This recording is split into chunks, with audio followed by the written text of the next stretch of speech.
सहना भवतु सहनौ भुनक्तु सह वीर्यं करवावहै तेजस्विनावधीतमस्तु मा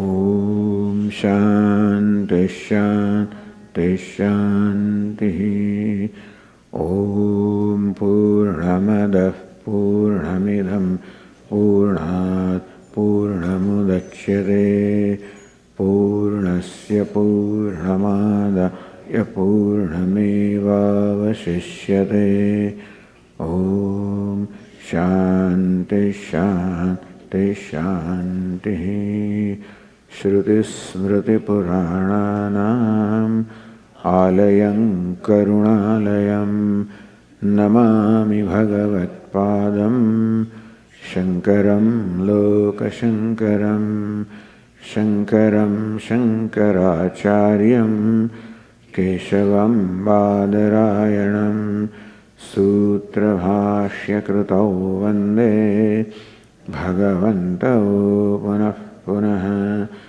ईश्वरो गुरुरात्मेति मूर्तिभेदविभागिने व्योमवद्व्याप्तदेहाय दक्षिणामूर्तये नमः।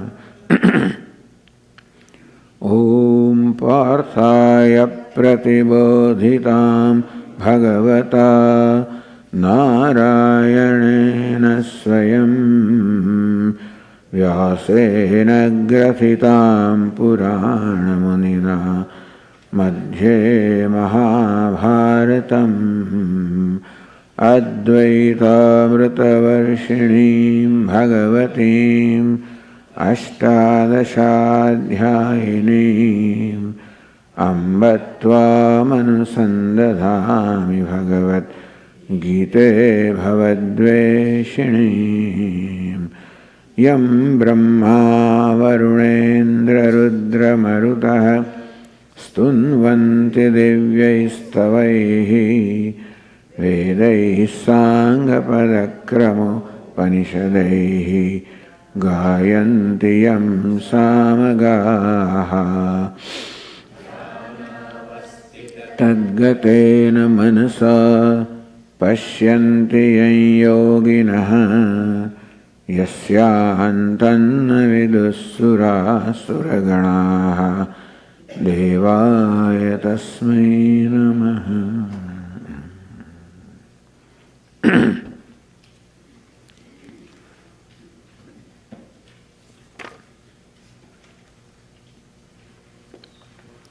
Verse 47, chapter 2.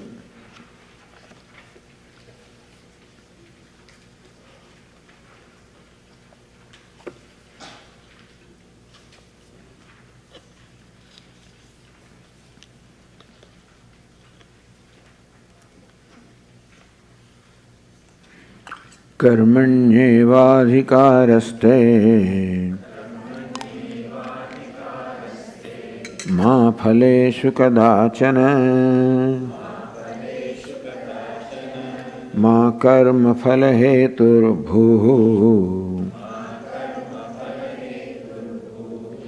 मा ते सङ्गोऽस्त्वकर्मणि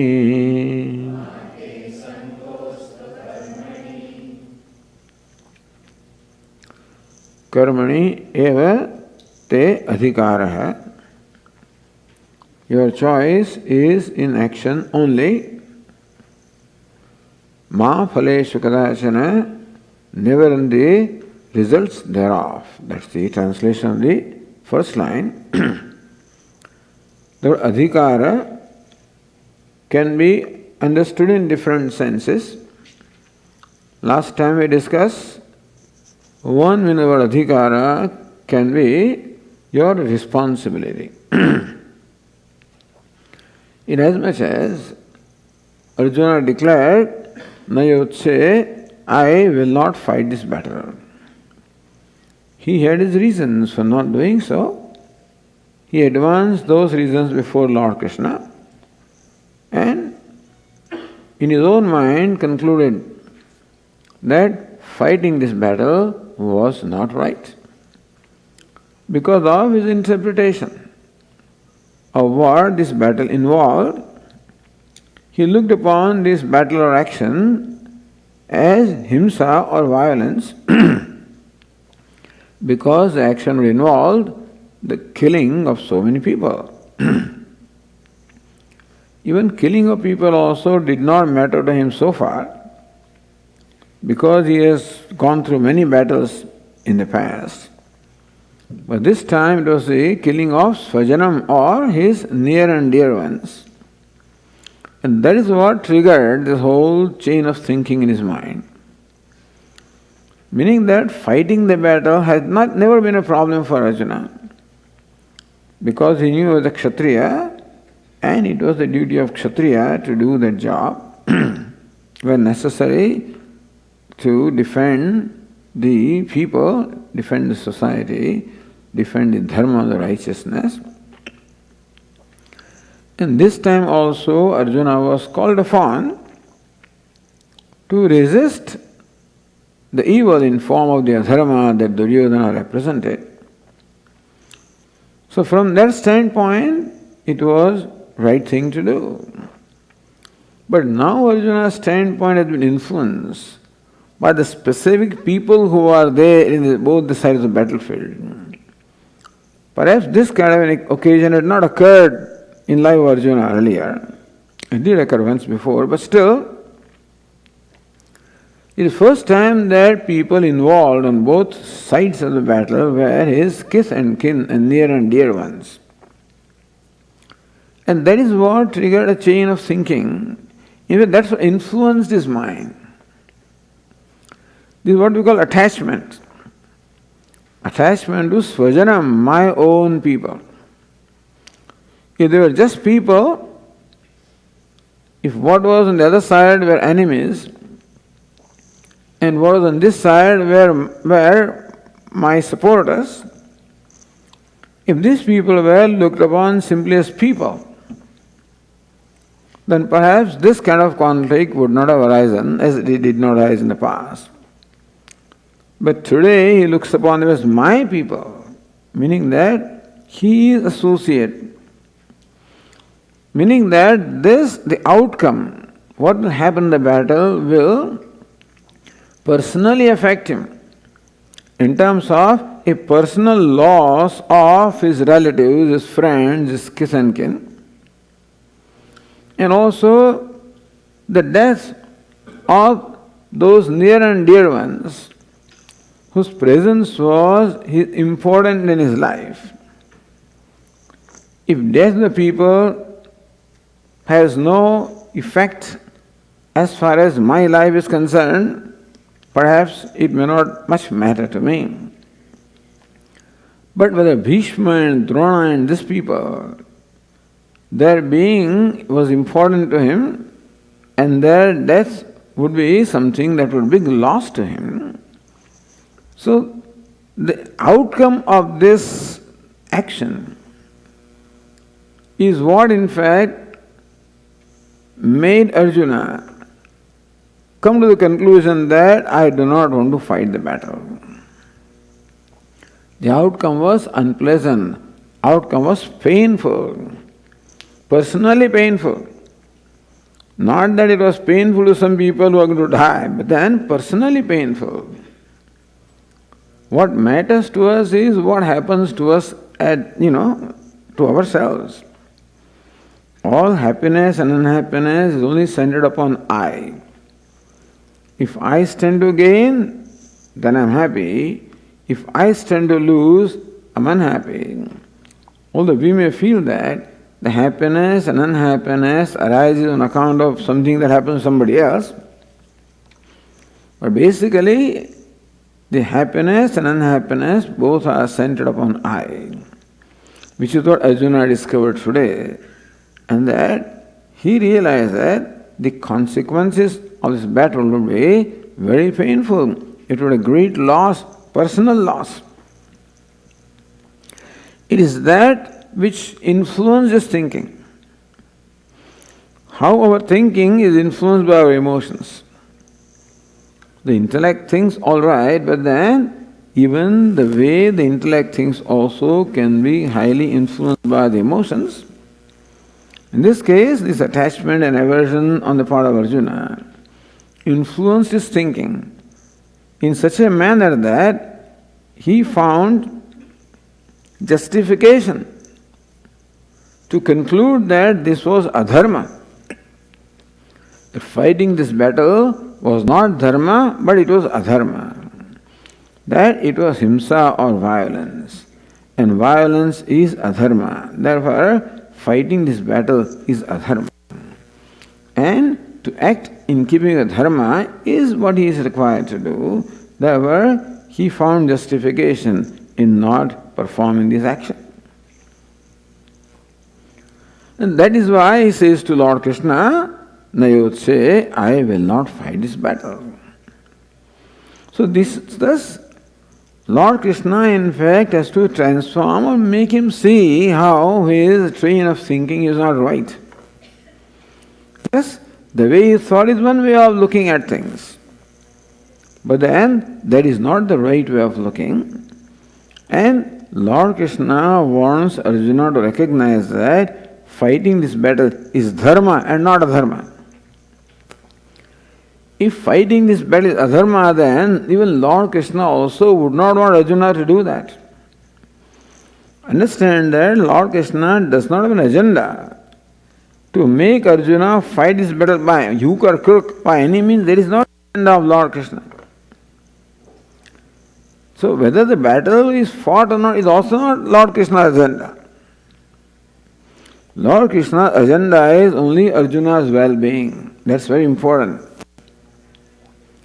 Because if we think that Lord Krishna is prompted to advise Arjuna, to influence his thinking, so that Arjuna fights the battle, so that would accomplish Lord Krishna's agenda of removing the sinners from this earth.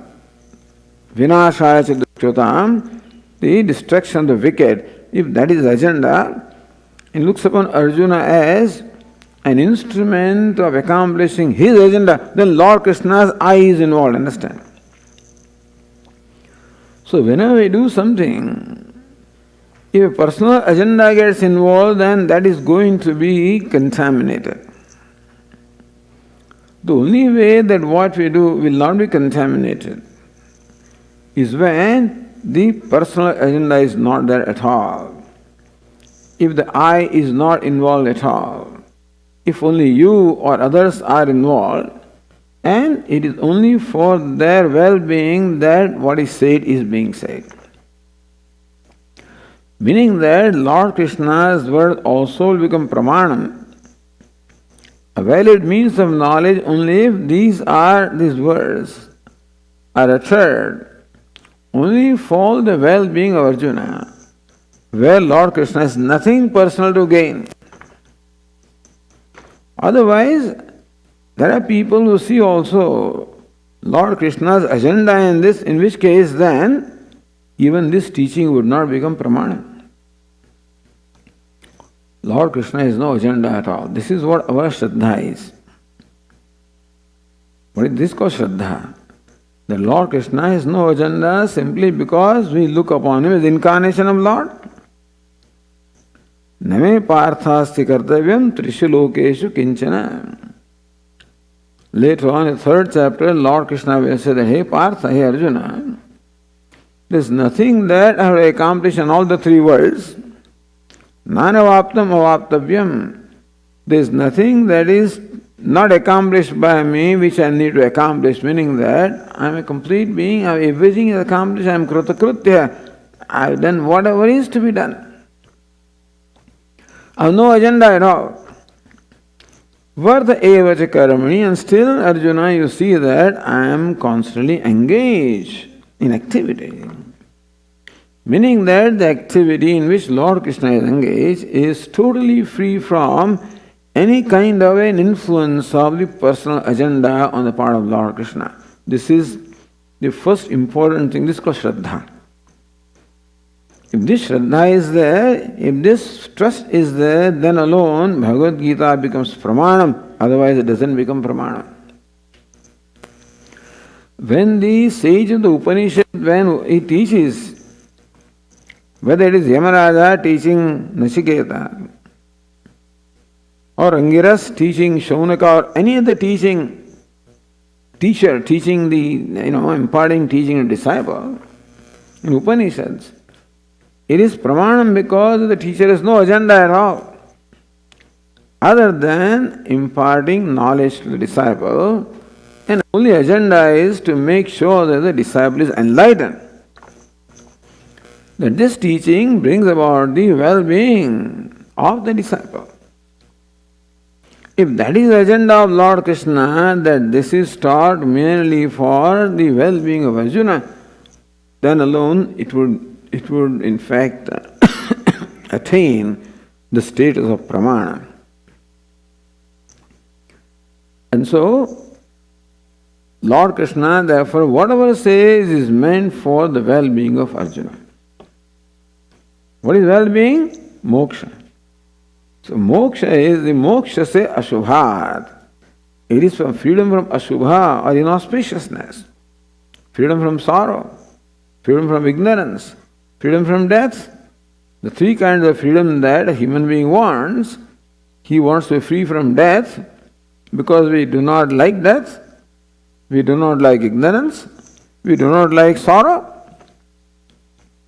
And we are constantly endeavoring to become free from sorrow and death and ignorance. So that is called freedom when we are free from these three evils in our life. So moksha.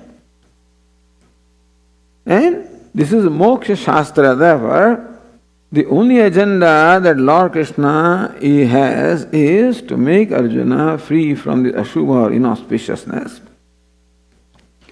of the nature of ignorance and death and sorrow. And that's the reason why this teaching would be applicable to every human being, because that is not only the agenda that Arjuna has, that every human being has that agenda. That is how the teaching of Bhagavad Gita will become the universal teaching. Otherwise it would be only useful to Arjuna. But no, the agenda of Arjuna that Lord Krishna addresses is not to win this battle, not to acquire the kingdom, not for some personal achievement. Agenda that is a human agenda. And therefore Lord Krishna, then Arjuna also has made this decision of not fighting the battle with the agenda of moksha, understand? Because he requested Lord Krishna, Yash shreyasya nishchitam bruhitan me. Please tell me that by which I can gain nishchitam shreya, or ascertain well-being, which is moksha. So, moksha is the agenda. Our Swami always emphasized that Bhagavad Gita is a moksha shastra. If anything else is also taught, it is to only aid or support this main agenda of moksha. So Arjuna came to conclusion that I do not want to fight this battle, because he thought that is how he will achieve moksha. And Lord Krishna has to make him see what is the real way of achieving moksha.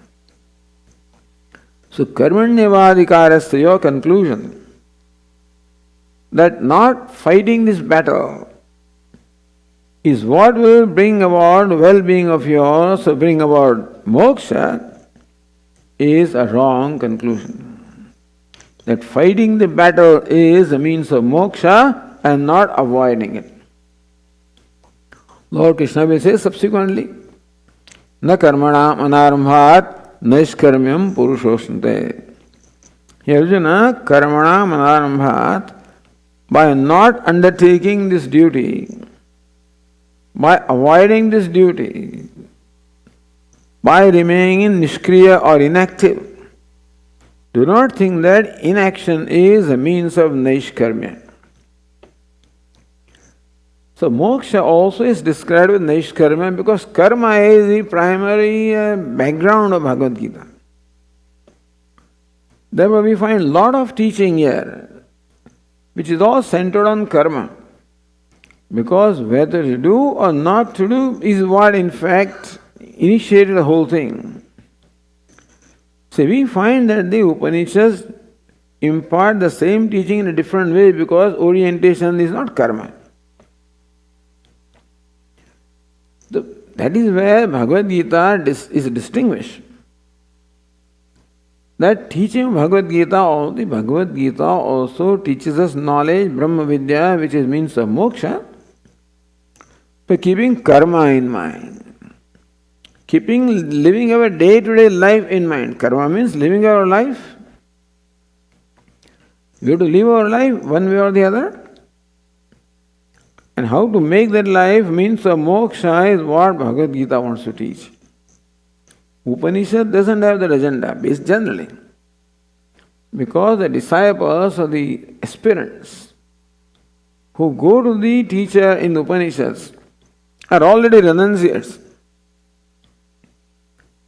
They don't have to live the day-to-day ordinary life or perform their duties, etc. Therefore, the teaching imparted to them is in that orientation. Here on the other hand, the one to whom the teaching is being imparted is Arjuna to live his life, meaning that he has to perform his karma duty. That is why this karma thing is a persistent theme in the Bhagavad Gita because of Arjuna. Also because Arjuna thought that remaining inactive will help me to gain moksha. His idea is very simple. Why should I engage in this terrible action? If ultimately knowledge is the means of moksha, then he does not see why should I engage in activity? And that to the action which is ghora karma, which is himsatmakam karma, which involves a lot of violence. The moksha is what I want to achieve. What's the role of karma? Moksha is gained by knowledge, and knowledge is gained by contemplation. Contemplation requires us to drop everything else and focus our attention on contemplating upon the self. Approach the teacher, see the feet of the teacher, listen to Shravanam, Mananam. This is called contemplation. And that is the means of moksha. It is well known Atma var drashtavya, shrutavya, mantavya, nidhyasitavya Maitreyi. Hey Maitreyi, Atma must be known. And for that, Shravanam, Mananam, nidhyasanam is a means. So why should I not do that? Why should I engage tatkim karmane ghorema niyojayasi keshava? Moksha is what I want. I am not interested in the worldly gains. Arjuna has already declared that I am not interested in the kingdom of the earth, nor am I interested in the kingdom of the heaven. I am not interested. So moksha is all that I want, and knowledge is the means of moksha. Why am I required to perform karma? Nayotse, therefore, he set aside his bow and arrow, which are the means of performing karma, and so Arjuna has given up karma. Is giving up karma called karma sannyasa? The question is, what is sannyasa? Just giving up karma? Not doing what you are required to do? Is it called sannyasa? Or is sannyasa something else? Arjuna thinks that sannyasi is renounce all duties. So by renouncing duties, you become a sannyasi. I am renouncing my duty. Now you would say, I will not fight the battle. I renounce my duty. Then I become a sannyasi and then I pursue the knowledge by shravanam, by contemplation. This is Arjuna's thinking. And that is where Lord Krishna has to make him do various what is sannyasa. And what is the role of karma in sannyasa? whether performance of karma, where sannyasa is merely letting go your karma, or whether sannyasa is called emotional maturity which is attained by doing your karma properly. What is sannyasa? Is it merely absence of karma or inaction? Or it is a state of mind which we would call emotional maturity? Arjuna thinks that not doing is sannyasa. Inaction is sannyasa. By inaction, you cannot gain freedom from action. Through action alone, you have to gain freedom from action. That's what Lord Krishna says. It is through performance of action that you have to gain freedom from action. It is by that pole vault that you gain freedom from that pole, and not standing on the ground. To rise to that point, then only you can drop that pole. So also karma is required to be performed. For you to gain an emotional maturity, which is what we call sannyasa. So unfortunately, sannyasa has two aspects. Everything has two aspects. One is form, other is a spirit. What we see is the form. So when a person goes through this ceremony of sannyasa or renunciation, he formally renounces all the duties and now is free from the responsibilities and duties. So that is what Arjuna sees, and that's what he thinks is sannyasa. Not realizing that the form must be accompanied also with the spirit. Merely a form is not sannyasa, but the spirit that goes with the form is real sannyasa. So Lord Krishna in more than one place in the Bhagavad Gita praise the spirit of sannyasa, and a person who attained that maturity is praised as a sannyasi. Sa sannyasi cha yogi cha na niragnir na chakriya. The one who has gained that maturity is called sannyasi. He is yogi. Niyasa nitya sannyasi yona dveshtina kankshati.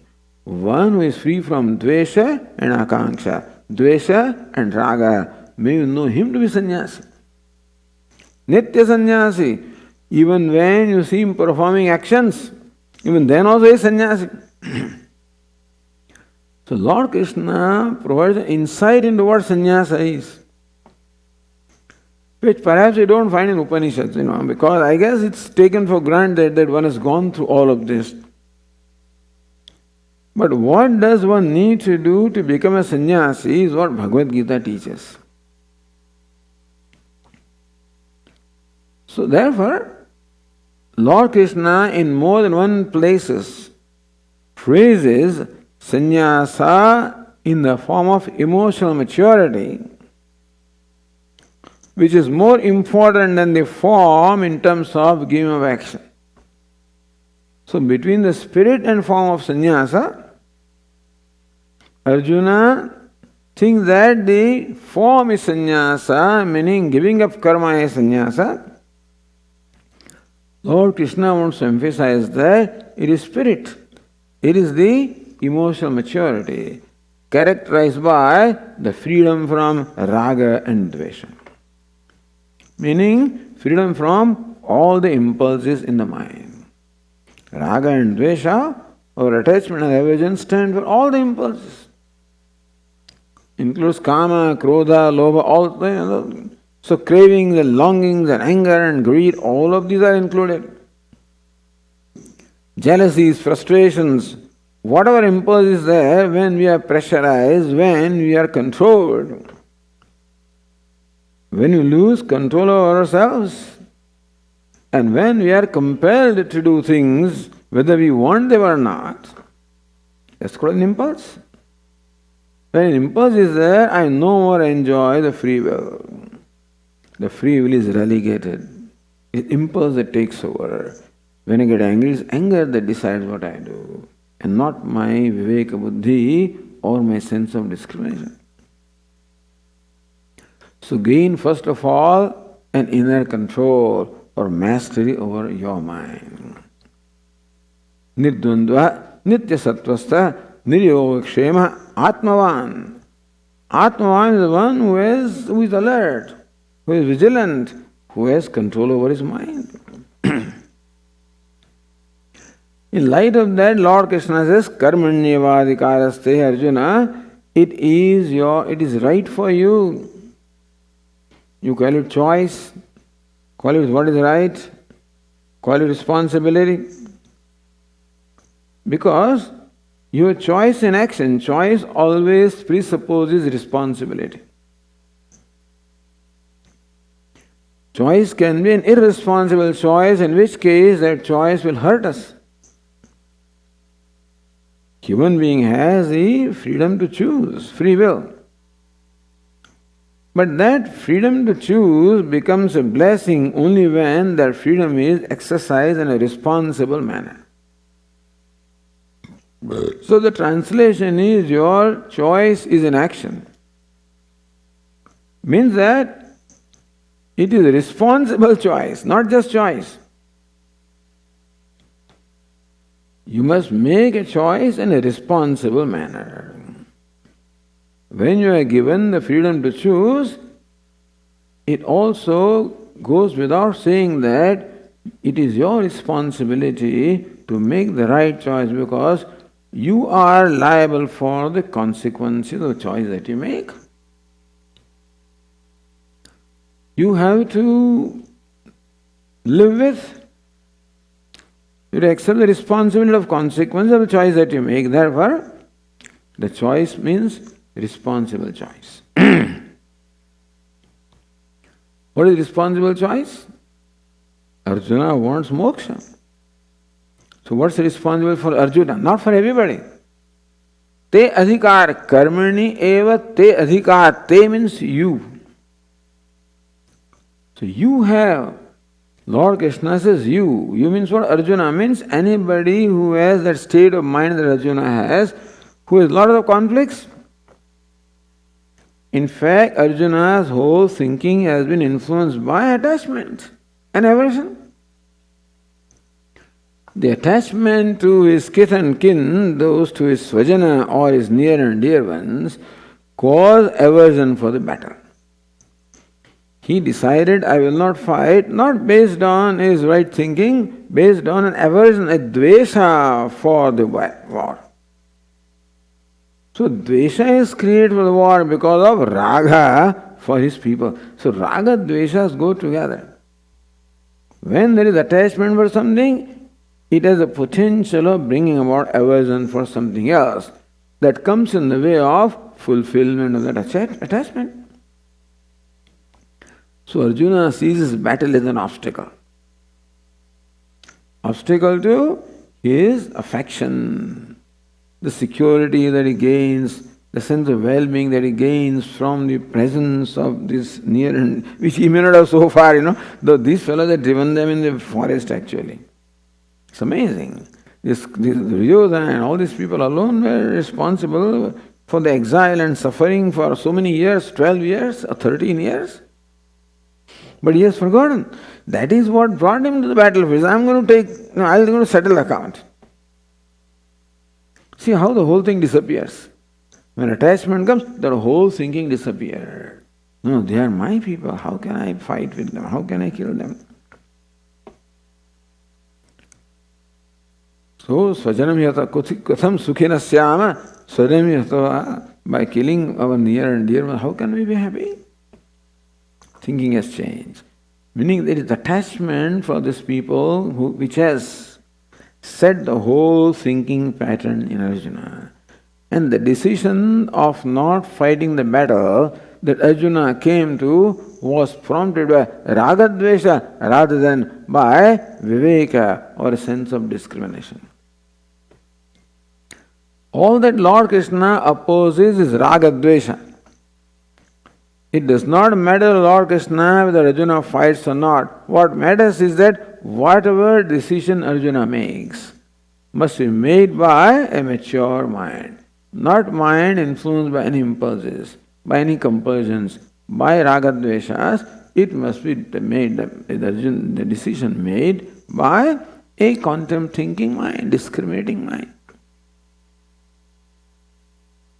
So karmanyavad, So Arjuna, if you think properly, if you think without being influenced of raga dvesha, then you'll find that you will arrive at this conclusion that I should fight this battle.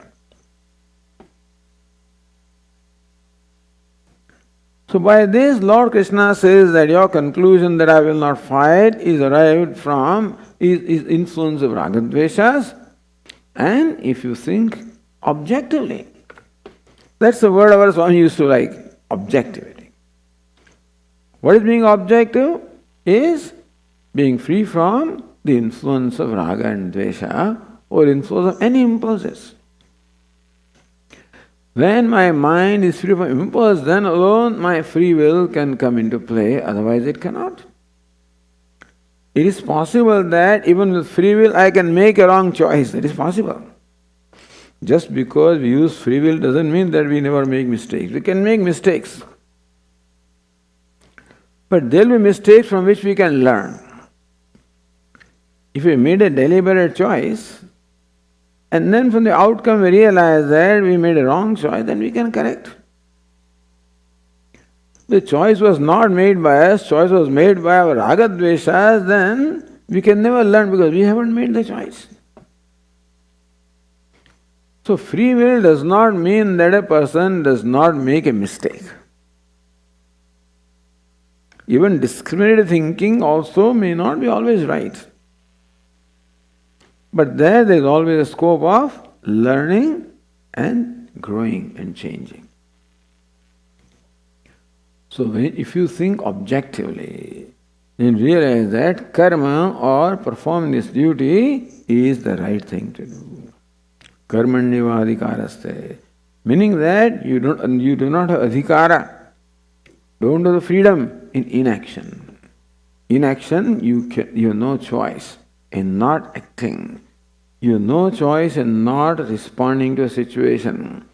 When you are confronting a situation, it is your responsibility to offer or to respond in an appropriate way. Do what is right, whether you like it or not. So in that statement, do what is right rather than what you like, Arjuna has chosen what he likes. And Lord Krishna says what is right is karmanyavadhikaraste. Doing karma is the right thing here. Of course, it also means that you have adhikara or you have the fitness. Adhikara also can mean fitness. Yogyata or fitness. Brahmano yajeta, may the Brahmana do this. That shows that this person is fit to do a given action. So you are fit, your fitness is, yogyata is, qualification is for in karma and not in karma sannyasa. So Arjuna can formally take sannyasa, diksha. But you are not qualified for that. Your qualification or fitness or yogyata is only in performing action, not in sannyasa. Because you have not attained the emotional maturity that is required for a sannyasi. Even though it is true that karma sannyasa ultimately is means for pursuing knowledge and then means of moksha, that karma sannyasa is not denied, it is denied by Arjuna. Understand? Te karmani evadhikara te. So you must know who is being told. While understanding or interpreting the statement of the scriptures, we should know the context in which that statement has been made. So, te karmani evadhikara te, to you, who is you? You who has raga dvesha, who has antaka ashuddhi, meaning impurity of the mind, who has not yet acquired the purity of mind, not yet acquired the maturity of mind. To you I am saying. Same Arjuna can be told later that you take sannyasa. How can Lord Krishna be so contradictory? No, the persons are different. Arjuna can be same, but Arjuna's state of mind can be different. So at one point Arjuna can be told you perform action, at another point if Lord Krishna thinks that he is now the fitness, okay, you take sannyasa. So even though one person is addressed, what is the state of mind of that person? That is important. Arjuna also gets confused about all this in second chapter. Because Lord Krishna talks about karma also and sannyasa also and jnana also, and Arjuna thinks that is for everybody. And then he says, no, even the one person is addressed, one person who has yet to gain maturity is told to do this, same person when he gets maturity is told to do something else. And therefore, this is all long discussion in the Ishavasya Upanishad between Vidya and and Upasana and Karma and all that. So, because Ishavasya Upanishad begins with Brahma Vidya. In the first 8 mantras, Brahma Vidya is taught. Then there are 6 mantras in which all Karma and Upasanas are taught. Now Upanishads don't clarify, that it is meant for somebody else. We have to understand that first 8 mantras are meant for somebody and subsequent 6 mantras are meant for another person. No, somebody has to tell us. That is where the teacher is required. In our case, that's where Bhashyakara is required. So long discussions, Bhashyakara establishes that these mantras are meant for a person who needs karma and upasana. Earlier mantras were for a person who has gained that maturity, for him the Brahma Vidya. And for the one who doesn't have that, this karma and upasana. Other people say you do everything. Brahma Vidya and upasana and karma, everything is to do. That's what Upanishad says, because it doesn't, there are no chapters in Upanishad. It just goes on. All 18 mantras are told. There may be several sections in that. So this is where the Tatparya Nirnaya, meaning that ascertaining what is the intended meaning, is very important. So you adhikar or fitness in performs action, you who don't have fitness in sannyasa. Because sannyasa, karma sannyasa requires a disposition of mind. Lord Krishna will say subsequently, sannyasastu mahabaho dukkhamaptam ayogataha. A person who has not gained the fitness through yoga. Karma yoga means the yoga of attitude, which enables you to let go of ragadveshas. Doing what is right requires you to give up your impulse of what is convenient. And thus when you are trained that way, then you are prepared for the sannyasa. But if you have not gained that maturity, dukkhamaptam ayogataha. Without the emotional maturity that karma yoga gives you, if you take sannyasa, it can be a source of a lot of dukkha or a lot of sorrow. So you adhikara in karma, in action, not in inaction. You adhikara in action, karma, not karma sannyasa. Karmanyeva adhikara, you adhikara in karma, not in jnanam. Another interpretation is, because Arjuna wants to pursue knowledge. The reason why he said, I will not fight is because his idea is that I'll go to forest. I'll become a sannyasi. I'll go to forest.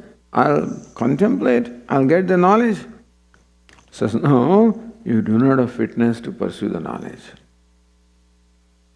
Because it requires sadhana chatusha sampatti, viveka, vairagya, these are required.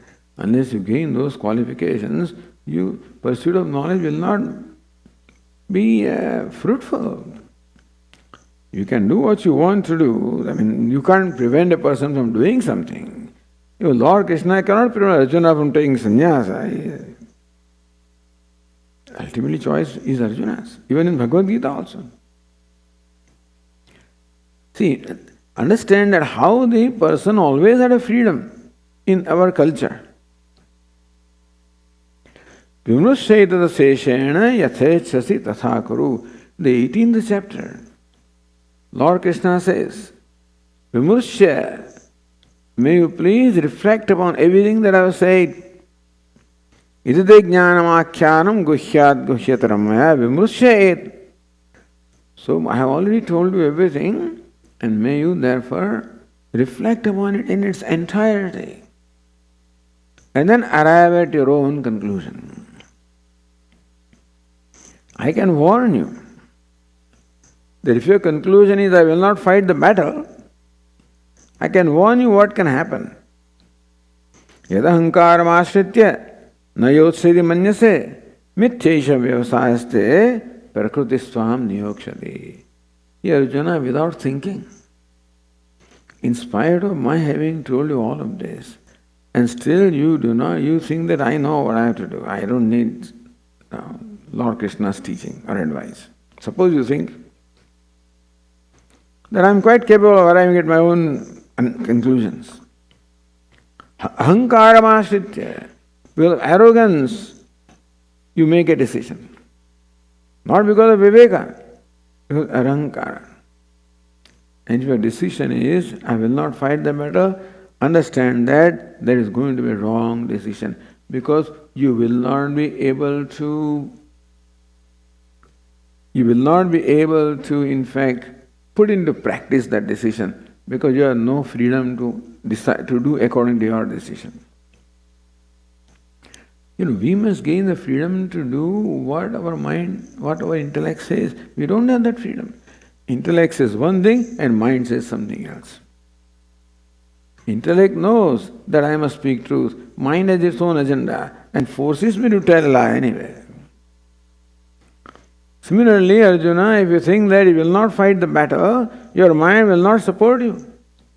Prakrutiswam niyokshati, your own mind will control you. Because your mind is on agenda of ragadvesha, and it will force you to do things to fulfill the ragadvesha, whether you like it or not. That warning is given. But still Arjuna is given. So that is the job of the teacher. The pros and cons, both of them are told. Vimrushya etad asheshana yathechasi tatha kuru. Asheshana etad vimrushya. May you in entirety, may you consider and contemplate upon what all I have said. And then come to your decision and do. So what Swami used to say, a teacher is not a consultant. He is not an advisor. Do this and don't do that. That's not the job of a teacher. He only teaches. And creates a condition in the mind of the student when he can make his own decision. He facilitates. He is not a consultant. At a personal level, he can be consultant, it's a different thing, You go to his room and he can tell you all kinds of things. Do this and don't do this, etc. But when he's teaching Brahma Vidya, that time he is not a consultant. He is not an advisor. Get up 4 o'clock in the morning and do this. That's all fine. But that's not Brahma Vidya teacher. Eat this and don't eat this and do. That's not his job. His job is to teach what Brahma Jnanam is. At personal level, certainly, then he becomes an advisor. He is Mata, Pita, he is mother and father and this, that and whatnot. At personal level. Then you can seek his advice. What should I do? What should I not do? That will be one-to-one advice. In general, you can't say that everybody should do this. That not, because it cannot apply to everybody. No advice or no prescription can apply to everybody. Only Brahma Vidya can apply to everybody. But you should do a given thing, it cannot apply to everybody. Everybody is at different level. They have all their own needs, and no prescription fit all the patients. So Brahma Vidya is something that applies to everybody. And that's what Lord Krishna does. He is not an advisor. He is not a consultant.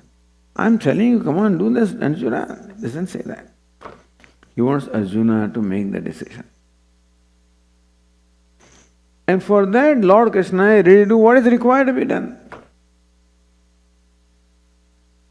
Kachideda shrutam partha tvai kagarena chedasa. Kachid jnana samo vinashtaste dhananjaya. And at the end, Lord Krishna asks, Hey Arjuna, have you listened to what all I have said? Have you attentively listened to me? And has your delusion and ignorance gone? Has it gone or not? Arjuna said it's not gone, then Lord Krishna would have started again, 19th chapter. Because he asked. His job is to make Arjuna capable of taking his own decision. Lord Krishna would not decide for Arjuna. Although Arjuna is a devotee and could do whatever Lord Krishna says. But no. Not as a teacher he will not do. As a friend, as a philosopher friend, guide, this, that, he has said a lot of things that they have done. But here, Lord Krishna's role is that of a teacher. And the teacher wants the student to understand. And from that understanding, make his own decision. In case, after all the discourse of 18 chapters, if that understanding is not yet arise in Arjuna, there is still confusion in his mind, there is still clarity is not there, Lord Krishna showed his preparedness to continue the discourse. Fortunately, Arjuna said, no, it's not necessary. Nastu moha, fortunately or whatever, but then, nastu moha, smriti labdha. My moha, my delusion is gone, and now smriti, or the knowledge has come to me, viveka has come to me. I am free from that delusion which was expressed in the first chapter. I am free from that. I am clear. There is clarity in the mind. Then that is the end of it. No, nothing more Lord Krishna has to say. So that was karmanyavadikara, meaning that your fitness is in karma, not in jnana. Karma and not action, not inaction. Action and not in renunciation. Action and not knowledge. Because knowledge requires the preparation of action. So Lord Krishna will say later on, Lokesmin dvividhanishta pura prokta mayanakha. Jnana yogena sankhyanam, karma yogena yogena. Here, Arjuna, this is a two-stage approach, two-stage sadhana. Jnana yogena sankhyanam, karma yogena yoginam, where the first step is karma yoga and second step is jnana yoga. So don't think that by a performance of karma that you will be deprived of moksha. Arjuna thinks that if I perform karma, then when will moksha happen? Karma involves all kinds of action in bondage. And the problem that Arjuna has, and everybody has, is the karma always brings about bondage. Karmana baddhyate jantuhu. Statement is, a jantu means a jivatma becomes bound by karma. Because you perform the karma and you get the karma phala. And whoever performs the karma is accountable for the outcome. So that karma phala, whether I success or failure, whether I am happy with the karma phala or outcome or not. If I am happy with the outcome, then I want that happiness to be perpetuated, then I perform the same action again, so I get further happiness. Or if the action brought up unhappiness, then I want to avoid that action. So in fact, that my reaction to karma phala will further create further actions. So Lord Krishna, karma binds. I want freedom. So moksha means freedom. How can I attain freedom? Through karma, whose nature it is to bind. Karmana baddhyate jantu. Nature of karma is to bind. Because when you perform karma, a karma necessarily, action produces reaction. Karma cause produces effect. Karma produces karma phala or result of the action. And who is accountable for the result? The one who performs the karma. So I'll be accountable for what I do. I may go to Swarga or Naraka or someplace as a result of this karma. But both have bondage. Swarga also then is still an experience of pleasure. When you come back from Swarga, then you come with the samskara of that pleasure, then you want more of it, so you perform the same karma, so you can go to heaven again. If you went to Naraka or hell, then you hate it, then you want to avoid it at any rate. So that also requires you to perform karma. So where is moksha? Moksha means freedom from the chain of birth and death, and the karma will keep me always in chain of birth and death. Therefore I want to give up karma. Lord Krishna says, no. There is no rule that karma binds. So that also is Lord Krishna has to teach. General understanding is that karma always binds. So there is a unique thing that Lord Krishna teaches as to how one performs karma and still does not get bound. It is not that karma is always a means of bondage. Karma also can become a means of liberation. Now that is something Arjuna doesn't know. Because Arjuna wants to give up karma because of his conclusion that karma always binds. So I don't want to perform karma, I don't want bondage, I want moksha. So Lord Krishna has to teach how karma is not always the means of, does not always bring about bondage, it can also bring about freedom. Karma can also become the means of freedom. And therefore, in karma, your adhikara is you should perform karma even if you want moksha. If you want jnanam, then also you should perform karma. Because karma alone will create the background or the preparation for jnanam. Karmanyavadhikaraste. But what happens? Karma will bind me, says, ma phale shukadachana. So Lord Krishna teaches here how karma can be performed without it becoming a means of bondage. So it is true that karma or action by creating the outcome, the result, binds me because it is my result. I am accountable for that outcome. Is there a way of performing karma that outcome does not bind you? So that's what he said here. Ma phale shukadasana. You do not have choice in karma phala, meaning that you perform karma without the attachment for karma phala. How to perform karma so that it doesn't bind? The Lord Krishna, which karma binds? When karma is performed with an agenda, a personal agenda of achieving a certain outcome, then that karma becomes a means of bondage. But karma can be performed without a personal agenda. Then that karma, if there is no personal agenda, then karma doesn't stick to you. It will go to where the agenda is. I perform karma for the agenda of Ishvara, then it will go to him. Something new. Perform the karma for agenda of the ego, it comes to the ego. Perform karma for agenda of Ishvara, it will go to him. Meaning that karma doesn't bind you, in fact, it becomes a means of freedom. So, ma phale shukadachana. Here is a message that may you perform the karma without the agenda, personal agenda. Interpretation is without the attachment to the karma phala. Attachment to outcome. What is meant by attachment to outcome?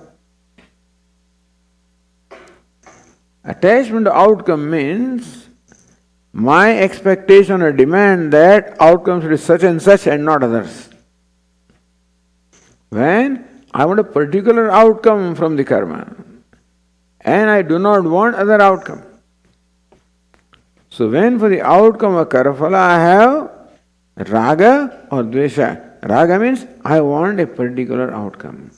Dvesha means I do not want a particular outcome. Raga means I want success. Dvesha, I do not want failure. I want honor. I do not want dishonor. I want success. I do not want failure. I want victory. I do not want defeat. That is called the agenda. I want my karma to produce certain kind of outcome which will bring about a gratification for the self. And success makes me happy. Failure makes me unhappy. Victory makes me happy. Defeat will make me unhappy. Gain makes me happy. Loss makes me unhappy. So when you perform an action for victory, for success, for gain, naturally, Swamiji, is not so. That is called attachment to the karma phala. That is the personal agenda. That I want this outcome and not some other outcome. That is called personal agenda. Or in other words, it is called the attachment to karma phala. Ma phaleshu kadachana. Meaning that may you perform action not for phala, not with attachment to karma phala. Then what?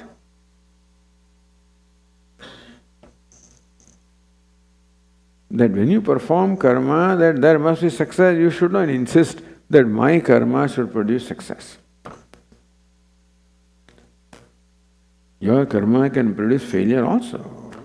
Your karma can produce victory. It can produce defeat also. It can produce gain. It can produce loss also. But naturally, I love victory, I hate defeat. I love success, I hate failure. I love gain, I hate loss. So love means raga, hate means dvesha, raga dvesha. So give up raga dvesha for karma phala. Meaning that no love, that this will be discussed subsequently. Raga is a reaction, dvesha also is a reaction. When karma phala comes, then I react. Without harsha or shoka. Elation or depression. I am elated. Then also I am not in control, by the way. When something happens, how wonderful. Oh, you are there. Oh, this happened. I got visa. I got promotion. That's called elation. What happens? Meaning that you don't have control. Your mind, it's a reaction to a situation. So elation called harsha. And the opposite will be shoka or depression. Oh, again I did not pass. Again I did not get the job. Again I did not get promotion. Again I did not get what I wanted. Great disappointment, frustration. These are called reaction. Harsha and shoka, both are called reaction. So what is meant by not being attached to karma phala is when karma phala does not cause that reaction.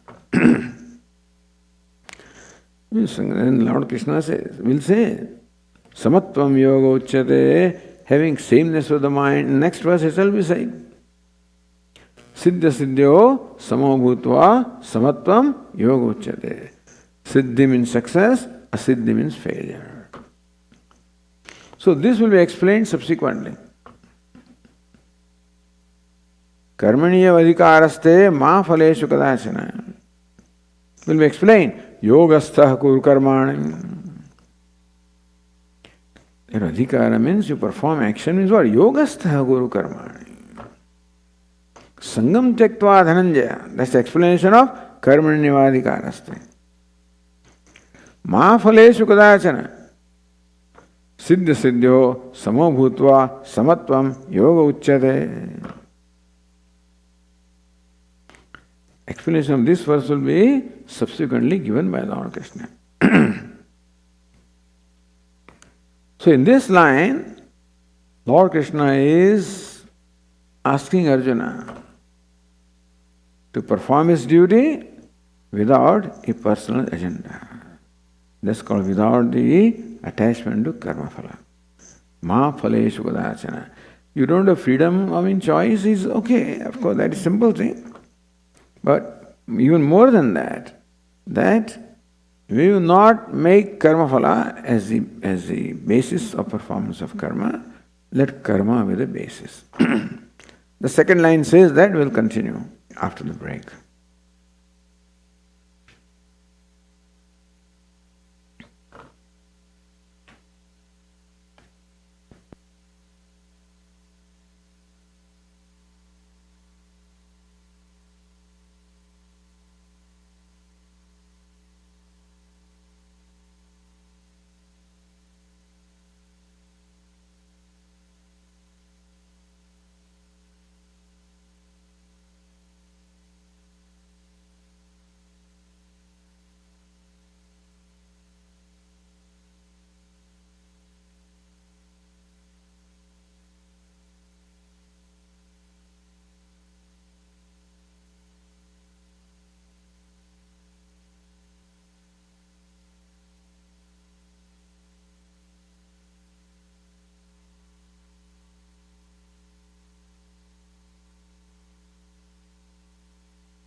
मा फलेषु कदाचन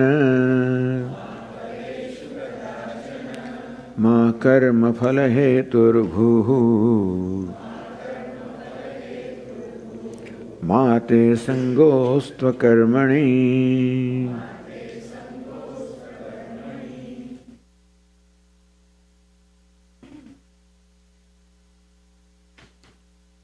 कर्मणि एव ते अधिकारः है arjuna. Your adhikara, your freedom, your choice, your responsibility, your fitness. All of this is for karma, for action, not inaction, not renunciation, not knowledge, but in karma. Now what kind of karma? Ma phaleshu kadachana tavacha karma kurvataha. So you have the choice of freedom or the responsibility to perform the karma. What kind of karma? Is qualified by the second line, ma phaleshu kadachana. That while you are performing the karma, kadachana at any time, before performing karma, after performing karma, or when the outcome comes. Kadachana kasyam chidapi avasthayam. Kadachana at no time means in at no stage There are different stages before performance of karma, while performing the karma, after performing karma, are the different stages. At no stage, meaning before performance of action, while performing action, or at the conclusion of action, ma phaleshu, adhikara, meaning that karma phala trishna ma bhut, the explanation is karma phala trishna ma bhut, may there not be trishna or craving for karma phala, for the outcome of the karma. So when you perform the karma, kadachan means in no stage, while performing karma also, may there be no craving for the karma phala. Karma phala, the translation is, phala means the result and karma means action, karma, result of action. So may you have no trishna, no craving for the result of the action. Meaning that, as we said that, when you perform karma, it is not for necessarily a given outcome. It is not outcome that you keep in mind while performing karma. Usually when you perform the karma, what motivates us to perform the action is the outcome. It is the desire for a favorable outcome that motivates me to perform the action. So for an ordinary person, the motivation to perform the karma comes from karma phala or from the outcome. Usually for a person, karma is not very important. I am doing this for a given reward. So the reward that my action or effort will bring is usually the motivating factor. And karma only plays a second fiddle. Karma only plays a second, meaning that karma is subservient to karma phala. See, for an ordinary person, because people want wealth, fame, power, name, fame, pleasure, that's what people want. Dharma, artha, kama. Artha means power, wealth, fame. Kama means various kinds of pleasures and gratifications. Dharma means swarga. So usually they are the motivating factors for performance of karma. When you perform an action, in the Vedic times people perform action, many of them, which while karma is performed here, that will qualify him to get a place in heaven after the death. So there were rituals were prescribed, which will bring about a place in heaven for me. They will not bring about a result in this lifetime, but the result will come in the other, hereafter. So many karmas were there prescribed in the Vedas, which will bring about the result hereafter. In the Vedic times, many people perform a lot of rituals so that they get a place in heaven. Meaning that ensuring that I gain a sustained happiness or pleasure after the death was also very important. That was called dharma in Swarga. So Swarga also was a goal in performing karma. Artha is goal. Artha means the security, fame, power, wealth, ego gratification basically. Artha means the ego gratification. What will gratify my ego? If I gain power, gratifies the ego. Fame, gratifies the ego. Wealth, gratifies the ego. So, artha can be translated as gratification of ego. Kama can be translated or understood as gratification of senses. Sense gratification, pleasures of the sense objects, kama. And dharma is a happiness that will come hereafter. Usually these are the goals that a common human being entertains. Dharma, artha, kama. And therefore, when you perform a ritual here, you will find the priest doing sankalpa. Sankalpa means a resolve, resolution, that may this action, ritual produce this result. Ayuhu arogya ishwarya abhivruddhyartham. So that, or whatever kind of specific rituals you perform, that I have this sickness, I have this problem, that problem, and for that we perform the rituals. Meaning that the rituals are performed with a certain end in mind. So sankalpa. So Vedas prescribe that a karma ritual must be performed only with end in mind. So it is end that decides what I do. What action I perform will be decided by what end I want to achieve.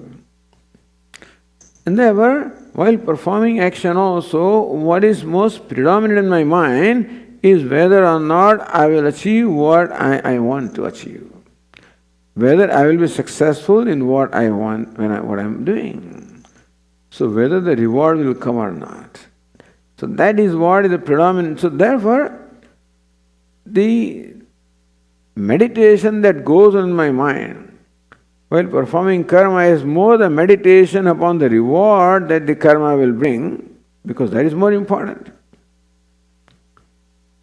And so, if reward is kept in mind, then I become accountable for whatever the reward comes. It may be positive or negative. I am stuck with either of them. Which will produce a reaction, as we said, of the harsha and shoka, elation and depression, which bring raga dveshas, further desires, further actions, and thus the action becomes binding. So Lord Krishna says, Ma phaleshu kadachana. Make karma phala, the reward, may they not be the motivating factor in performing action. Karmani adhikara. May you be motivated by performing karma. Ma phaleshu kadachana. May your motivation not come from karma phala or reward that the karma will bring. May you become indifferent to the reward. Not indifferent to karma. Or not in, because when you perform karma, the outcome will come anyway. So when you perform a karma or action, the prayojanam is always there, the purpose is always there. There cannot be a purposeless action. There is always a purpose when we perform any action. In deliberate action. And therefore, prayojanam anuddishya mandopina pravartate. Rule is that even a dull-witted person also does not engage in activity without a purpose. Purpose is one thing and attachment to outcome is a different thing. So Lord Krishna is not advising to perform action without purpose. People think that when Lord Krishna says that may you remain unattached to or indifferent to the karma phala, people interpret that Lord Krishna is saying that may you remain indifferent to the outcome. Indifferent to purpose. No, you are not indifferent to purpose. A karma is performed for a purpose. When I shoot an arrow, there is a purpose of hitting the target. And thus when I release the arrow from the bow, there is a purpose. That's called prayojanam. Prayojanam is purpose. So every karma always has a purpose or a prayojanam. Lord Krishna does not say that you have no right for purpose. Because without purpose, action cannot be performed. What is meant by attachment to reward is not performing action without a purpose, but my demand that a given purpose is served and not other purpose. That when I shoot the arrow, I insist that my arrow should necessarily hit the target. That is my agenda. If that agenda is fulfilled, my arrow hits the target, I am happy. Does not hit the target, I am unhappy. Arrow hits the target, I have a sense of success. Does not hit the target, a sense of failure. This success and failure brings about harsha and shoka, elation and depression, both are reactions. So Lord Krishna says that you shoot the arrow. with the purpose of hitting the target. Having done that, now perform the karma, let the karma phala or the outcome, let it be no more a consideration. Meaning that you are shooting this not for success, but for hitting the target, doing the good work. In case of Arjuna, that you are fighting this battle. But then you do not insist that this battle should necessarily produce victory. You know why? Well, victory is the purpose. It's all likelihood that this fighting battle may be manipulated. We very often manipulate the action so that the right outcome comes. If outcome is important, then the effort remains less important. And there is all the possibility of compromising the quality of effort for the purpose of outcome, if outcome is important. Karmanyavadikaraste ma phaleshu kadachana. When you perform the action, let karma be the motivating factor, that I am performing this karma for the sake of karma. No doubt that a karma, being an effort, is performed for a purpose, meaning it's a directed karma.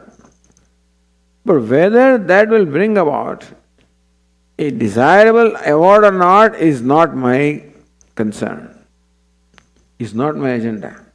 Doing the right thing is my agenda. Whether the right thing is personally beneficial or not. So what you do must be right. It may not necessarily bring about a result that is personally beneficial to you. Sometimes doing right thing may help somebody else, may not help you. So Lord Krishna says, Karmani Avadikara means that performing right action is that's your responsibility, that's what you should do. Doing what is right, let that be motivation in your effort and not the outcome. Not the reward, I should say. Not the personal agenda. Because reward or personal agenda is important in performing action, then that agenda is very likely to manipulate the quality of action and adharma may come. In Mahabharata itself we see a lot of adharma. In the battlefield also a lot of dharma was sacrificed. A lot of people were killed. Oh, there is a dharma yuddha, all right, but when people get angry, when you retaliate, when you react, then dharma is possible only when you do not react. When you will not react, whatever happens is in order. Then you do not react, then you do what is right. Otherwise, in Mahabharata also we find that because he killed my son, I'm going to kill him. He did this, I'm going to do that. No, this is called reaction. So even our beloved people also reacted now and then because they got angry, because the outcome was painful to them, outcome was unacceptable to them. They always wanted victory and not the defeat. If this is so, then you are likely to compromise the dharma of righteousness in this battle. Similarly also, in any action, in the day-to-day life also, if the outcome is important, then the quality is likely to be compromised. See, when the feast is there, we generally estimate how many people would come, because in a place like this, I'm talking about Ahmedabad ashram, and similarly also, when there is a function, you estimate that X number of people may come, and then you cook for, say, 250 people. And when 350 people turn up, what do? You'll feed them anyway, and so you take dal and then add water, and then do all kinds of manipulations are done. In sabji also you do something, and all kinds. And so, the quality may come, because you have to feed these people. And so quantity becomes important than quality. So quality is compromised for quantity. Just a simple example. So very often the quality is compromised for the sake of outcome. And then it becomes a binding action. Then you are accountable for all the adharma that you perform, or all the machinations that you did, or all the compromises that you made, you are accountable for that.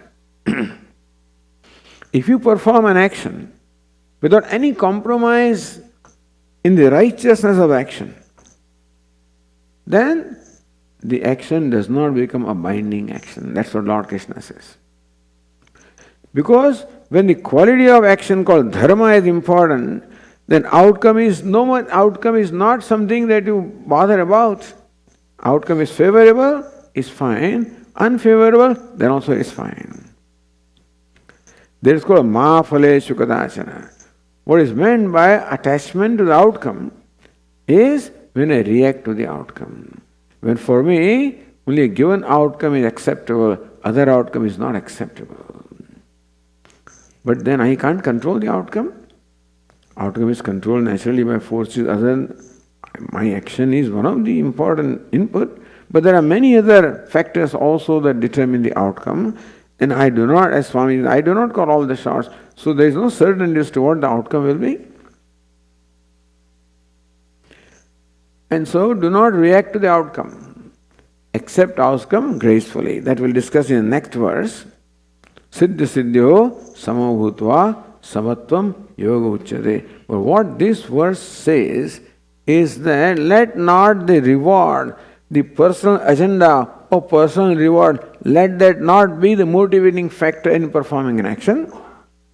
But the righteousness of action, let that be the motivating factor. That this situation expects from me a certain response, and I have a certain dignity and a status and therefore only a given thing is right for me to do. I am father and therefore I should act only in the dignity of a father or mother or son or a teacher or a king or a warrior, whatever. Whatever my role is at that time, I must maintain the dignity of that role and do what is in fitness to that dignity. And not stoop down just because for achieving a desired end, I should not stoop down and compromise the quality of the action. Do what is right and not what is convenient. Convenient means karma phala is important. Right means karma is important. So, ma phale shukadashana. Once you release the arrow from a bow, then be ready to gracefully accept whatever the outcome comes. Don't brand it. Don't react to it. That is called the graceful acceptance. Then you are not bound. What is meant by bondage? When you react, that's called bondage. What binds me is not karma. What is not karma phala also that binds me. What binds me is my reaction to them. When the outcome comes, I react with harsha and shoka, elation and depression. Then that is called bondage. The karma phala comes, I maintain the poise of my mind, the composure of my mind, the cheerfulness of my mind. That is a non-reacting mind. Then that karma phala is not, there is no bondage. Bondage is right away. If I react to something, that is bondage. If I do not react to something, meaning that I maintain the poise or sameness of the mind, then there is no bondage. So what is bondage? Although they think that karma binds, it is reaction that binds. Karma does not bind, karma phala, nothing binds. They are just happenings. Happening cannot bind me. Happening cannot make me happy or unhappy. If I allow that happening, then it can make me happy or unhappy. If I do not allow that, it doesn't make me. So when I empower something to make me happy, means I am bound. Empower something to make me unhappy, that is called bondage, because there is a dependence there. Thus, by expectation, I am empowering them. Have no expectation as to what the reward should be. Whether reward is there, all right. Reward is not there, all right. In fact, reward is not a consideration at all. He doesn't think of personal reward at all. He thinks of the righteousness of the action. And reward goes to Ishvara. And therefore, ma phaleshu kadachana. I perform this action as an offering to Ishvara. The outcome of this action may go to Ishvara. This is my contribution to Ishvara, I perform the action, then the outcome comes. I have no claim over the outcome. Who has a claim? Ishvara has a claim. That is called the contribution. If this is the thing, then the karma will not bind you. So Lord Krishna teaches here how to perform the karma without being bound by the karma. But then what's the purpose of performing karma? Because karma means what is right to do. When I am doing what is right to do, I am required to let go my general impulse of doing convenient. Usually I like to do what is convenient. What is convenient? That which will bring about a personal reward.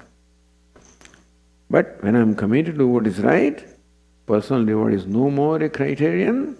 What is right is criterion. Then I do not allow that action also to create any reaction in me, nor do I allow the outcome also to create any reaction in me. That's how I remain free from bondage. But then, for doing what is right, I must necessarily let go my impulse of what is convenient, what I like. Doing what is right and not what I like. So doing what is right requires me to let go my usual impulse of doing what I like. So like has to be given up.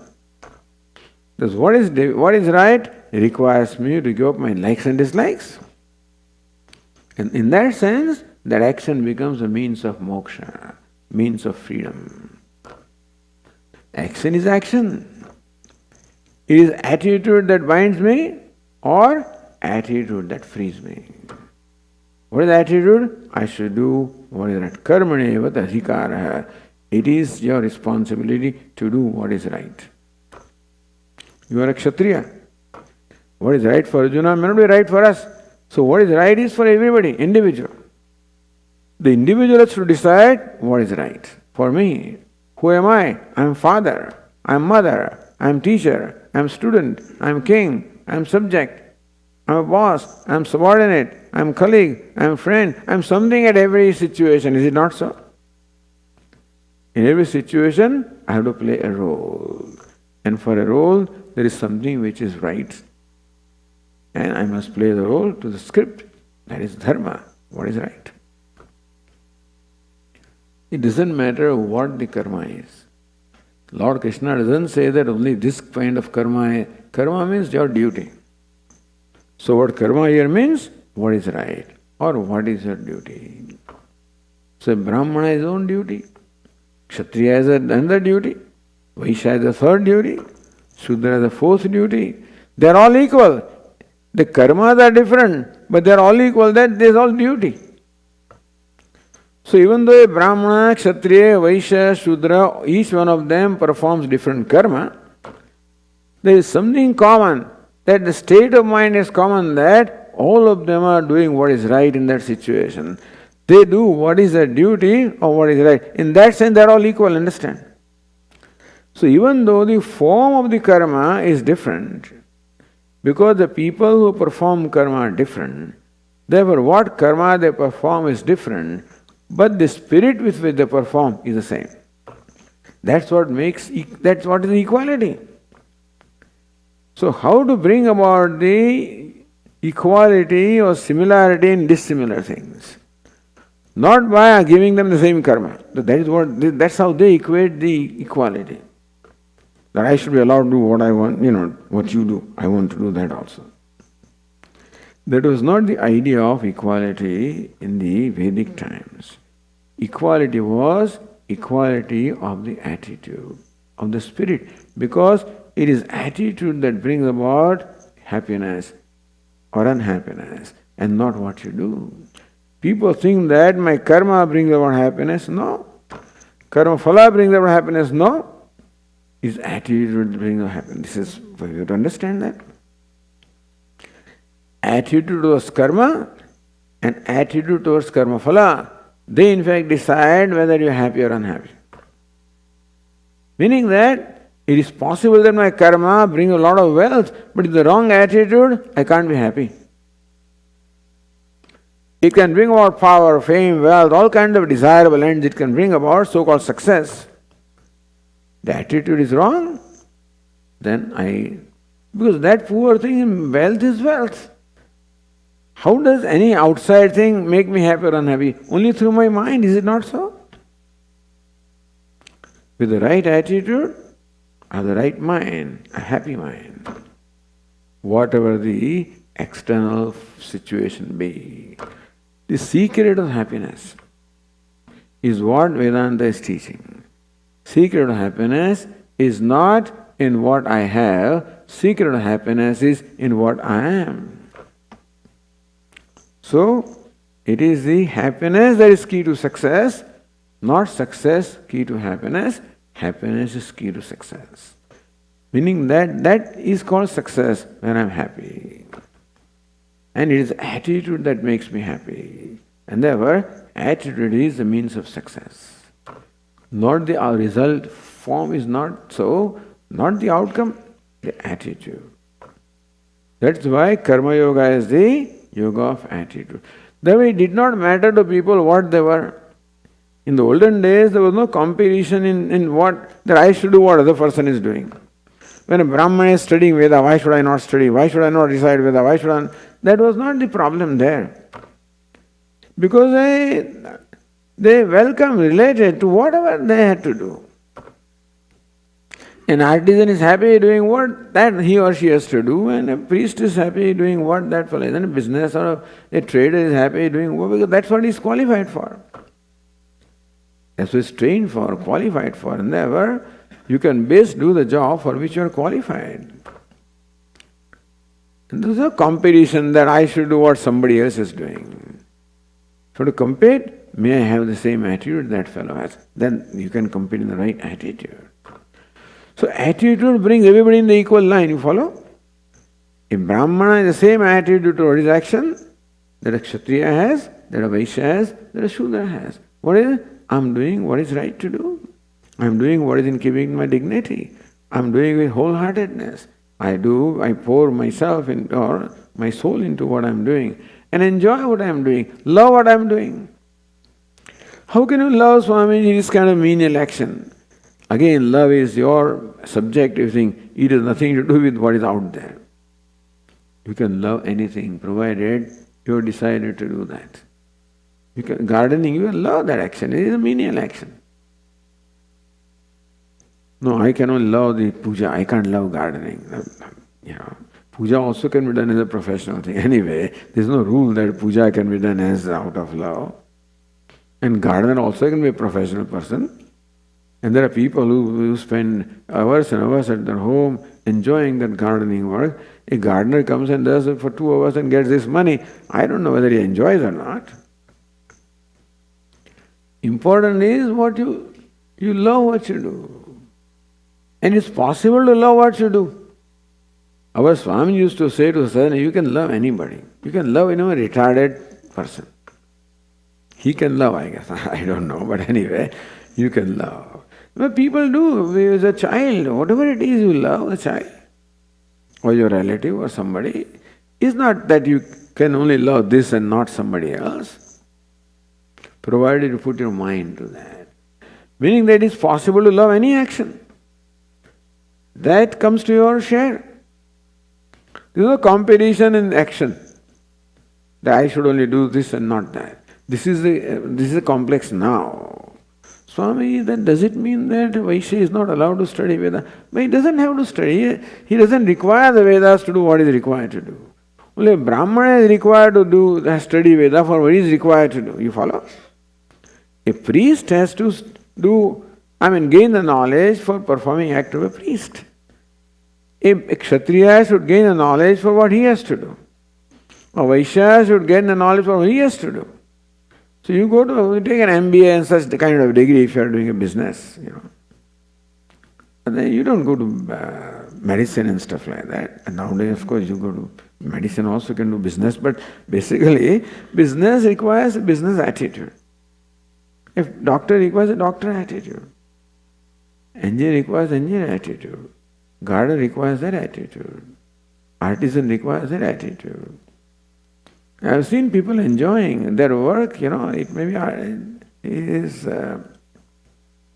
doing some sculpture work, is working with metal, they enjoy what they do.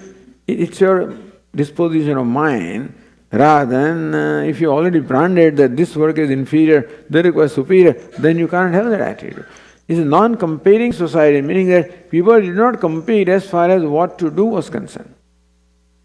Because regardless of what you do, you can have the same attitude. Love what you do.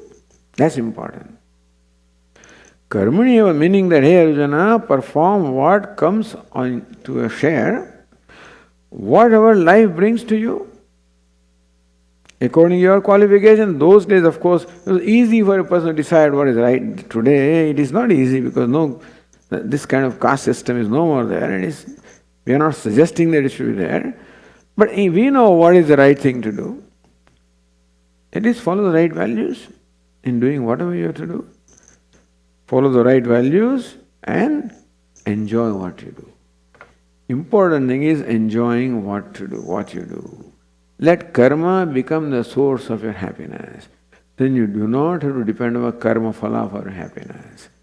If you depend upon karma phala, it is in future. Karma phala means the result of the action. That will come in future. Karma is in the action, that is in present. Karma is what you control, karma phala is what somebody else controls, right? So if your pleasure has to come from the outcome, that means that you are empowering somebody else to make you happy or unhappy. Because outcome you don't control. You can't control. If on the other hand you make karma as a source of happiness, then it is in your control.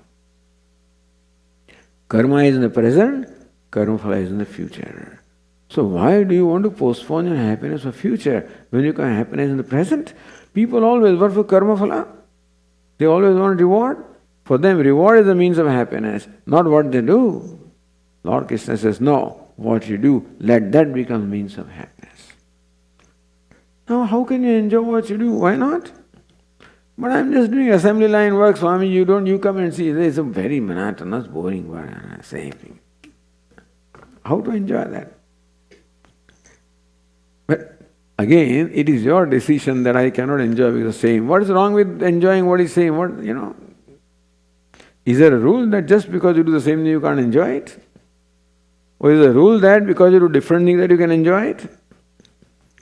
It's a mindset as to what our sankalpa is. I'm going to enjoy what I do.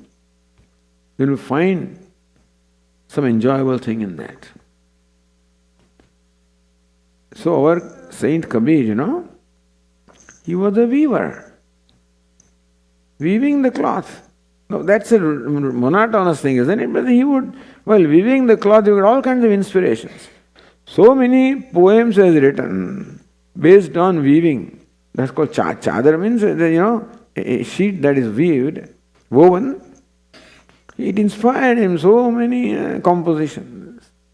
So weaving can also inspire you if you are in the present. So be in the present. Meaning that be attentive to what you do. And you can be in the present only when you enjoy what you do. Otherwise you can't be in the present. If I don't like what I'm doing, then my mind always will wander in something else. Then this will be done mechanically. So usually all those monotonous things are done mechanically. Tea is made mechanically. Shower is mechanical. Putting on clothes mechanical. Going to work mechanical. The daily routine, Swami, so because we don't pay attention, it's done mechanically. That means that we are giving up the opportunity of enjoying those things by waiting for something else. No, let me finish this, then I will enjoy when something else happens. How do you know that it will happen as you like or not? It may not. How do you know that you enjoy when it comes? Your mood may have changed. So karmanyavadikarasya, meaning that Arjuna, may you be in the present. May you enjoy what you do. If you enjoy what you do, then the outcome will not remain of any importance, because happiness is important to us. Even outcome becomes important because outcome is expected to bring happiness to me. That's why outcome is important. So happiness is important. It's possible to gain happiness from what you do. Then why wait? And why depend upon something that is unpredictable? Karma is predictable because you control the karma. You know? Purushatantram karma. Have you heard this? Purushatantra means the Purusha, the person, has freedom in deciding what to do, what not to do, how to do. Kartum shakyam, akartum shakyam, anyatha va kartum. So we have kartrutva. Sense of doership is there. Only human being has sense of doership. And so, do your karma as it should be done, and enjoy as it should be done. Not, although don't twist, manipulate karma to make it enjoyable. No, do what is the right thing to do. This policeman, he performed karma as he enjoyed. This traffic policeman in India, just do. So this fellow, he made it an enjoyable karma. He started dancing. He was shifted right away, was transferred. That's no good, because when he's dancing, people, that stopped the traffic actually. Instead of controlling the traffic, he stopped it. That's not right. Do what is to be done. And enjoy what is to be done. Not the way you want to do it. Do what is right, not what you like. And so, this is a very important, this one line is enough for living our life. Ma phalesh, that means don't wait for karma phala to bring happiness. Let karma become your source of happiness. And happiness is always a motivating factor. Since I have concluded that I can be happy only when there is a reward in the outcome, therefore outcome has become a motivating factor. But if I know and that karma can bring me happiness, that also will become motivating factor. So this is the primary management thing, the lesson for management. Lesson for management means then how can thing be best managed? When you are devoted to karma, not karma phala. Karma phala means competition, means politics. Because you want this karma phala, that fellow also wants that karma phala. Karma, if you do, then you do what you are given and enjoy that. Nobody will compete with you. Nobody will be jealous of you. Jealousy is for the outcome. Jealousy is, even if you are jealous of somebody because doing something superior, because he is going to get more outcome. He gets more salary. So jealousy is also an outcome. Nobody is jealous. Only you want to do what I am doing, do it. No, I want your outcome. I don't want the responsibility that you have. So be in the present. Put your heart into the karma. And make sure that you do what is right. Not let your raga dveshas control what you do. And while you do that, enjoy what you do. Let that right karma become the source of your happiness. That's what is said here. When Lord Krishna says that do not have attachment to karma phala, meaning that we will not look upon karma phala as a source of happiness. We look upon karma as a source of happiness. Make karma or effort as a source of happiness. If karma is not source of happiness, then we have no problem with it. Then we can accept what comes. Then there is no consideration at all. Then the attention is in karma. So, different ways of looking at this. Or karma ma phaleshu kadachana, that you don't have any right on karma. You have no ownership of karma, no right to karma. Who has the right? Karma phala. Ma phaleshu kadachana, you do not have right as far as karma phala is concerned. Then who has right? Ishvara has right. So, your right is in performing karma, and Ishvara's right in giving karma phala. Then that's a losing thing. I do everything and he gets all the reward. Yes. Your right is in performing karma. Karma phala belongs to Ishvara. Can we do that? We are not that generous that I toil all the time and then when something comes then I give it away. That happens when what you do is a toil, but what you do is a source of happiness or satisfaction, then you don't mind. If you are enjoying karma, you don't mind giving away the karma phala. So enjoy the karma, give a karma phala to Ishvara. Meaning that next verse will tell us, while you perform the karma with that attitude of offering it to Ishvara. So says here, therefore, kadachana kasyanjay avasthaya. While you are performing karma also, it is not karma phala that influences what you do.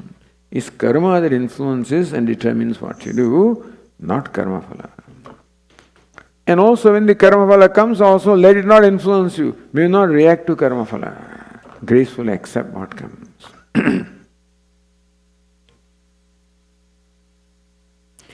Says Shinga, yada karmale trushnate syat, tada ma karmaphala heturbhuhu. Lord Krishna says next line. Ma karmaphala heturbhuhu. Do not be the author of the results of action. So the translation, do not be the author of the results of the action. What does it mean? Be the author of the action, not the result of the action. Be the author of karma, do not become author of karma phala. What is meant by author? You have the doership, kartrutva while perform the karma, but then have no bhoktrutva, meaning that do not have any kind of an ownership of karma phala. Have no ownership to karma phala at all, have ownership to karma. These things are nicely said and easily understood. Doing is a different matter, by the way. Doing is different matter, not because it is difficult, because we are habituated to do things in certain way. And here we are asked to create a new habit.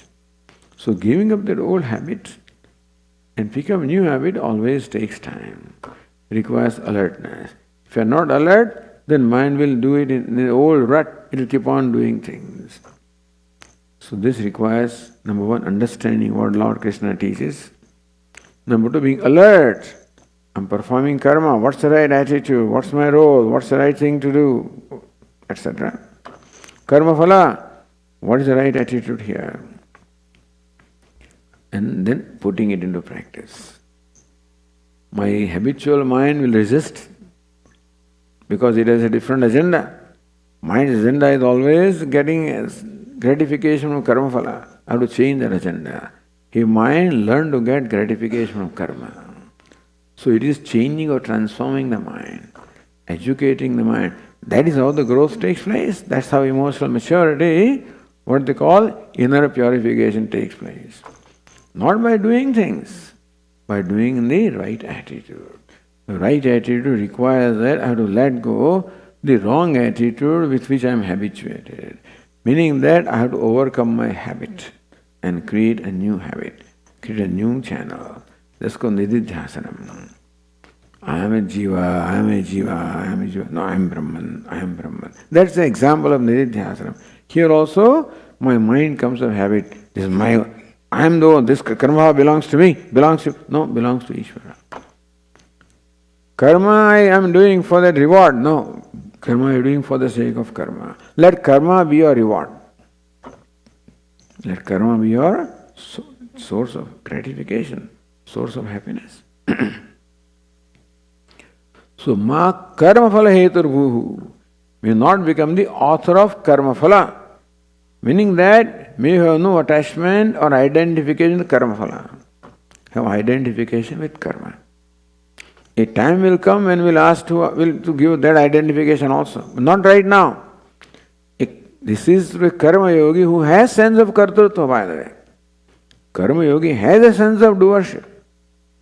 But Swamiji, ultimately, we have to become free from doership. Then here doership is perpetuated. That is true. But we have to transform the quality of doership. When you perform action with outcome in the mind, then you are a rajasic karta. When you perform action for the love of the action, you are a sattvic karta. So first, transforming the mind from rajas to sattva. First from tamas to rajas. Arjuna has become tamasic. I will not do anything. Put away his bow and arrow. Perform your karma. So that is rajas. If you don't perform the karma, then you can't even survive. So perform the karma. So from tamas to rajas. But now that you are performing karma, not with self-centered motive, with other-centered motive. Nishkama karma. So that is sattva. By the nishkama karma, when the mind becomes sattvic, then you will outgrow over the kartrutva. So how do you perform karma without kartrutva? You cannot. People always ask this question, how can I perform karma without kartrutva? How can you perform karma? Kartrutva is there. So they are all struggling, Swami. I perform karma without kartrutva. That's what Lord Krishna. Lord Krishna doesn't say that. You cannot perform karma without kartrutva. Because when you perform means you are performing. That means you are there, doer. So doership is there. Let it be there. Let it be sattvic kartrutva. That's what Lord Krishna says. That when you perform the action, have sattvic state of mind. In sattva, you are a contributor. In rajas, you are a consumer. So when a person performs the karma for his personal reward, he is a consumer. That's the rajasic state of mind.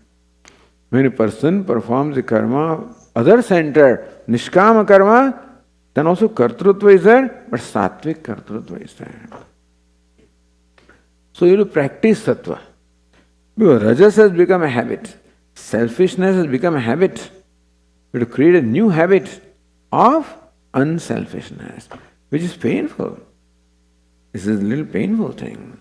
Because I am comfortable being selfish. I feel secure that I have, selfishness means what? I have taken care of my ego, of my needs. I am safe and secure. I have a selfishness giving me sense of security. So when Lord Krishna says perform karma without selfishness, creates insecurity in me. That's the pain. What will happen, Swamiji? And what will people do to me? Then they will rob me away, they'll take advantage of me, they'll walk all over me, etc., etc. All kinds of insecurity and questions come. And so, this nishkama karma will enable me to overcome my sense of insecurity. How to do it, whatever the outcome is. So, karmanyavadhikarasya means perform the action with other-centered motive, not self-centered motive.